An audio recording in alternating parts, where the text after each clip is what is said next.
마태복음 9장. 예수님께서 배를 타시고 호수를 가로질러 고향으로 돌아오셨습니다. 그때 사람들의 중풍병 환자 한 사람을 침상에 누인 채 예수님께로 데려왔습니다.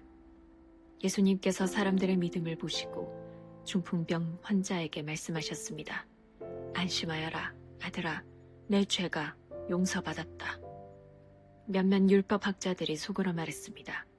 이 사람이 하나님을 모독하는구나. 예수님께서 그들의 생각을 아시고 말씀하셨습니다. 어찌하여 너희가 마음속으로 악한 생각을 하느냐. 내 죄가 용서받았다고 하는 것과 일어나 걸어라 하고 말하는 것 중에서 어느 것이 더 쉽겠느냐. 그러나 인자가 땅에서 죄를 용서할 권세를 가지고 있다는 것을 너희에게 보여주기 위함이었다. 그리고 예수님께서 중풍병 환자에게 말씀하셨습니다.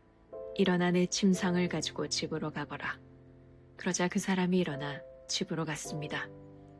사람들이 이것을 보고 두려워하며 사람에게 이런 권세를 주신 하나님께 영광을 돌렸습니다. 예수님께서 그곳을 떠나 길을 가시다가 마태라는 사람이 세관에 앉아 있는 것을 보셨습니다. 예수님께서 그에게 말씀하셨습니다. 나를 따라오너라. 그러자 마태는 일어나서 예수님을 따라갔습니다. 예수님께서 마태의 집에서 식사를 하실 때였습니다. 많은 세리들과 죄인들이 와서 예수님과 제자들로 더불어 함께 식사를 하고 있었습니다. 바리새파 사람들이 이것을 보고 제자들에게 말했습니다. 어째서 너희 선생님은 세리들과 죄인들과 함께 어울려 식사를 하느냐? 예수님께서 이 소리를 들으시고 말씀하셨습니다. 건강한 사람은 의사가 필요 없으나 환자들은 의사가 필요하다. 너희는 가서 나는 희생 제물보다 자비를 원한다 라는 말씀이 무슨 뜻인지 배워라. 나는 의인을 부르러 온 것이 아니라 죄인을 부르러 왔다. 그때 요한의 제자들이 예수님께 와서 말했습니다. 우리들과 바리새파 사람들은 자주 금식을 하는데 왜 선생님의 제자들은 전혀 금식을 하지 않습니까? 예수님께서 이들에게 대답하셨습니다. 결혼식에 참석한 사람들이 신랑과 함께 있을 때 슬퍼할 수 있느냐? 그러나 신랑을 빼앗길 날이 올 텐데 그때는 금식할 것이다.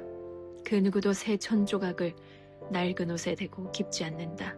만일 그렇게 하면 새 천조각이 그 옷을 잡아당겨 더 심하게 찢어질 것이다.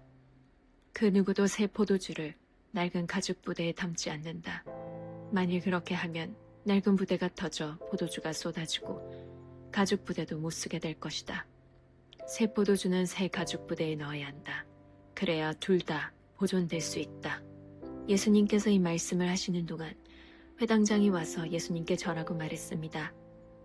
제 딸이 조금 전에 죽었습니다. 오셔서 손을 얹어 주십시오. 그러면 다시 살아날 것입니다. 예수님께서 일어나 회당장을 따라가셨습니다. 제자들도 같이 갔습니다. 가는 길에 12년 동안 혈루증을 앓아온 한 여자가 예수님의 뒤로 와서 옷깃을 만졌습니다. 그녀는 속으로 예수님의 옷을 만지기만 해도 내가 나을 거야 라고 생각했던 것입니다. 예수님께서 뒤돌아서서 그 여자를 보고 말씀하셨습니다. 안심하여라 딸아, 내 믿음이 너를 구원하였다. 그 즉시 그 여자의 병이 나았습니다. 예수님께서 회당장의 집에 도착했을 때였습니다. 예수님은 비리를 부는 사람들과 떠드는 사람들을 보셨습니다. 예수님께서 말씀하셨습니다. 물러가라. 소녀는 죽은 것이 아니라 자고 있는 것이다. 그러자 사람들이 예수님을 비웃었습니다. 사람들을 밖으로 내보낸 뒤 예수님께서 들어가셔서 소녀의 손을 잡았습니다. 그러자 소녀가 일어났습니다. 이 소식은 온 동네 사방으로 퍼져나갔습니다. 예수님께서 거기를 떠나실 때 보지 못하는 두 사람이 예수님을 따라오면서 소리질렀습니다. 다윗의 자손이여, 우리를 불쌍히 여겨주소서. 예수님께서 집 안으로 들어가시자 보지 못하는 사람들이 예수님께 나아왔습니다. 예수님께서 그들에게 물으셨습니다. 내가 너희를 보게 할 수 있다고 믿느냐? 그들이 대답했습니다. 그렇습니다, 주님. 예수님께서 그들의 눈을 만지시며 말씀하셨습니다. 너희의 믿음대로 너희에게 이루어져라. 그러자 그들의 눈이 뜨였습니다. 예수님께서 그들에게 매우 엄중히 이르셨습니다. 이 일을 아무에게도 알리지 마라. 그러나 두 사람은 나가서 예수님에 대한 소문을 사방에 퍼뜨렸습니다. 그들이 떠나갔을 때 사람들의 귀신 들려 말하지 못하는 사람을 데리고 예수님께 왔습니다. 예수님께서 귀신을 내쫓아 말 못했던 사람이 말을 하게 되었습니다. 사람들은 놀라서 말했습니다. 이스라엘에서 이와 같은 일이 일어난 적이 없었다. 그러나 바리새파 사람들은 말했습니다.